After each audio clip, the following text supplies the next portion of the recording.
Hey everybody, Rachel Teedy here with this 13 Now evening update on this January 9th, and we had a wintry day. This is some weather video that one of our photographers took earlier today. Lots of snow, some rain, and some flooding concerns in parts of the capital region. Let's bring in meteorologist Winique Martinez, who is tracking it all, and what are we expecting as we head into tonight, Winique? Yeah, Rachel, we have a lot to talk about tonight. So let's break it down for you. We had that snow this weekend and we had some snow that fell earlier today. That rain will continue to fall as that snow transitions from snow to rain into the overnight hours, and then that rain will be heavy at times. Now, as this system continues to work in, we've already seen some gusty winds today. Winds will get even gustier as we go deeper into the night, and that may lead to some power outages. Now, with that existing snow that we have, snow melt is a concern, and that will lead to flooding problems that we could potentially see tonight. Here's a live look at first warning live Doppler radar. First warning cam in Amsterdam on the CDP HP first warning cam. Winds coming in from the west. Temperatures right now are in the 30s, but it feels like 25 degrees. Now, here is first warning live Doppler radar. You can see that we have that snow starting to push out of the region, and that rain is continuing to push in as the system will work from north to east. So we will continue to see steady rain as we head into the overnight hours. But again, as I mentioned, we do have those high winds that we are also monitoring. Winds will gust up to 60 miles per hour for some, especially in the higher elevations. And we could see winds gusting upwards of 55 miles per hour in parts of the valley. So we also have a flood watch in effect, and that goes into an effect tonight, and that will go in effect all the way until Wednesday afternoon for all of these areas highlighted in green.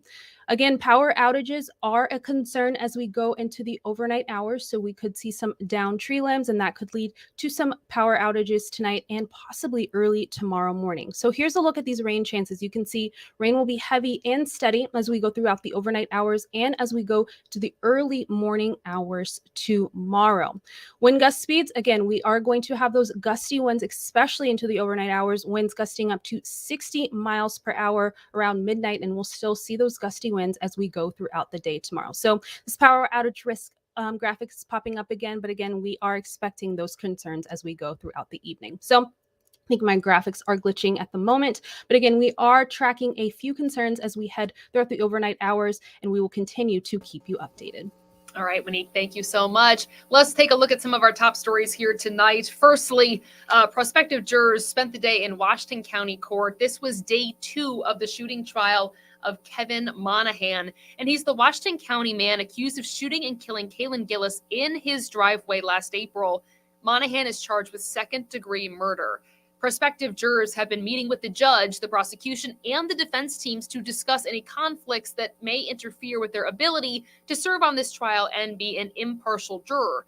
As we have reported online, people have given the court many reasons for not being able to serve. Among those, they've already made up their mind about guilt or innocence, and a few jurors were excused because they were members of the Facebook page called, quote, Justice for Kaylin. Tomorrow, the real jury selection will take place. News Channel 13 will be there, and we'll take you to that coverage both on air and online.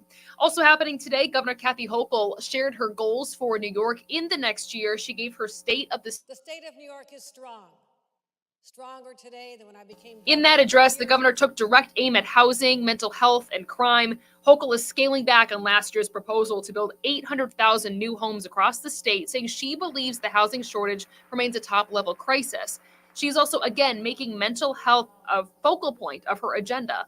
Hochul is seeking another $1 billion for more psychiatric beds and services, and the governor says she wants to crack down on crime.